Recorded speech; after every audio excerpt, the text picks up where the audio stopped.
અષાઢી બીજને હવે ગણતરીના દિવસો બાકી છે, ત્યારે રથયાત્રા પૂર્વેની તમામ તૈયારીઓ પૂરજોશમાં છે અને મોસાળ સરસપુરમાં પણ જાણે મેળો જામ્યો છે, કારણ કે લોકો મામેરું દર્શન કરવા પહોંચી રહ્યા છે। આજે રાતના 9 વાગ્યા સુધી ભક્તો મામેરાના દર્શન કરી શકશે। આપને કહી દઈએ કે વર્ષોથી આ પરંપરા છે કે જ્યાં પ્રભુ જગન્નાથ મામાના ઘરે સ્નાન યાત્રા જ્યેષ્ઠાભિષેક બાદ વેકેશન કરવા જાય અને એ બાદ અષાઢી બીજે જ્યારે ભગવાન જગન્નાથ ભક્તોને સામે ચાલીને દર્શન આપે એ પહેલા સરસપુરમાં મામેરુ ઇત્યાદિની પ્રક્રિયા થાય, જેમાં ભગવાન જગન્નાથજી, બહેન સુભદ્રાજી અને ભાઈ બલદેવને સોના ચાંદીના અલંકારો અર્પણ કરાયા।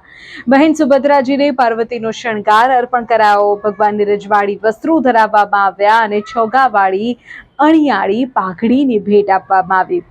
વર્ષો સુધી લોકો મામેરું કરી શકે તેની રાહ જોતો હોય છે સરસપુરના લોકો, પરિવારો કે જે આ મામેરાની ઘડીમાં તેઓ પણ સહભાગી થઈ શકે।